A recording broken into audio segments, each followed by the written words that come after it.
صوفیاء کرام کے نزدیک جو لوگ ہوتے ہیں وہ چار طریقے سے دیکھے جاتے ہیں. جو بھی ان کے سامنے آتے ہیں تو وہ دیکھتے ہیں کہ آخر یہ کس پیمانے پہ جا رہا ہے.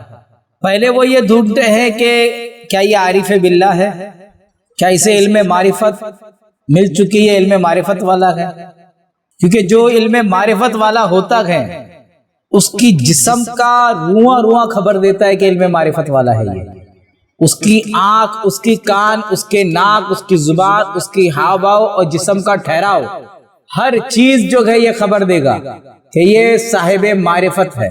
تو جو صاحب معرفت ہوتا ہے، جیسے کہتے ہیں نا ولی را ولی شناشد، ولی کو ولی پہچانتا ہے. تو جو علم معرفت والا صاحب جو عارف باللہ بزرگ ہے وہ سب سے پہلے دیکھتا ہے کہ جو سامنے آ رہا ہے کیا وہ علم معرفت کی دولت سے مشرف ہے. مشرف نہیں ہے تو اب وہ دیکھتا ہے کہ یہ مشرف نہیں ہے تو کیا ہے. پھر دوسری اس کی نظر تلاش کرتی ہے یہ مشرف اگر نہیں ہے علم معرفت سے تو کیا یہ اپنے مولا کا پیاسا ہے، کیا یہ اس کے لیے بے قرار ہے، یہ سچا طالب ہے. پہلا عالم معرفت دیکھتے ہیں وہ عالم معرفت ہے کیا. دوسرا یہ دیکھتے ہیں کیا وہ طالب مولا ہے، طالب معرفت ہے کیا. پھر بھی اگر جو ہے طالب معرفت بھی نہیں رہا تو اب بھی دیکھتے ہیں کہ یہ کیا ہے، جاہل ہے. پھر اس سے بھی نیچے نظر آتا ہے ان کو کہ یہ بیوقوف ہے.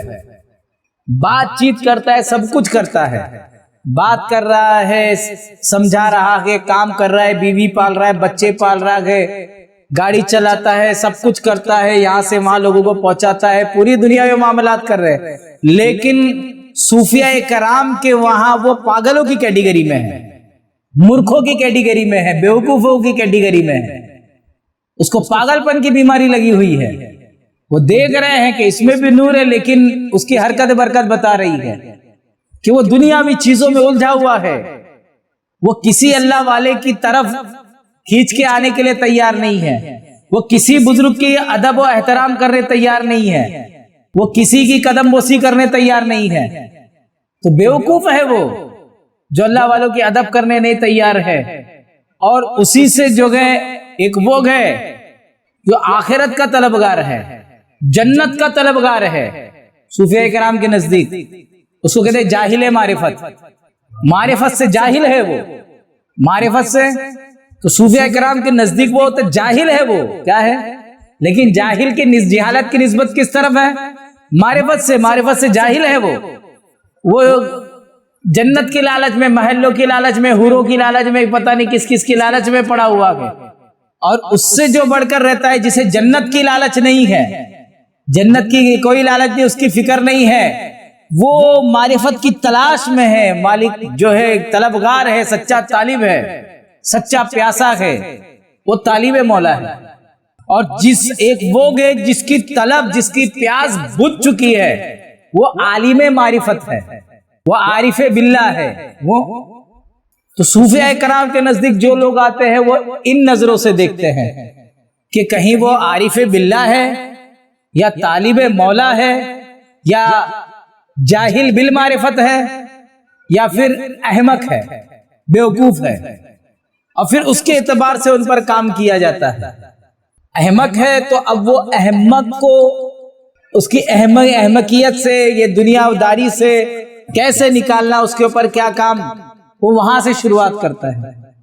جو جاہل معرفت ہے، دنیا کا طلبگار، وہ آخرت کا طلبگار ہے، جنت دوزخ کے پیچھے بھاگ رہا ہے، اس کے اندر دھیرے دھیرے اس کے اندر معرفت کا شوق پیدا ہونا چاہیے. اس کے لیے راہ ہموار کی جاتی ہے. اس کو ایسی چیزیں بتائی جائے کہ اس کے اندر معرفت کا شوق بیدار ہو جائے، پیاس بیدار ہو جائے. پھر جب سچی پیاس بیدار ہو جاتی ہے تو اب یہ سچی پیاس بیدار ہو گئی تو کیا ہے، اب جام کیسے پینا وہ بتایا جاتا ہے کہ جب پیاس لگ ہی گئی ہے تو پینا کیسے، جب پیاس لگ گئی ہے تو اب اسے بجھانا کیسے ہے، اب وہ طریقے کار وہاں بتائے جاتے ہیں. تو چار طریقے سے لوگوں کو دیکھا جاتا ہے. لیکن اب آپ جب آئے ہو پیر کامل کے سامنے تو آپ کو دھیان دینا پڑے گا. آپ اپنے آپ کو ظاہر کر رہے ہو کہ آپ طالب مولا ہو. آپ جو ظاہر کر رہے ہو، آپ یہ غلط فہمی میں ہو کہ پیر بھی وہی سمجھ رہا ہے جو آپ سمجھ کے آئے ہو پیر کے پاس. آپ سمجھ کے آئے ہو آپ طالب مولا ہو، ہاں، اور پیر ابھی جو ہے آپ کا پیاس بجھانا لگ جائے گا. ایسا نہیں ہے. آپ اپنے آپ کو طالب مولا سمجھ رہے، لیکن ہو سکتا ہے آپ احمق کی کیٹیگری میں ہو. آپ اپنے آپ کو جو ہے طالب مولا سمجھ کر کے آ رہے ہوں گے، لیکن ہو سکتا ہے کہ ابھی تک جاہل بالمعرفت کی کیٹیگری میں ہو. ہاں، اور اگر آپ واقعی میں طالب مولا ہے تو پھر پیاس بجھنا پکی ہے. تو پیاس بجھنا پکی ہے. تو یہ 4 طریقے سے صوفیاء کرام دیکھتے ہیں. مولا ہم کو یہ سمجھنے اور سمجھانے کی اور یہ ان کی حقیقتوں تک پہنچنے کی توفیق عطا فرمائے.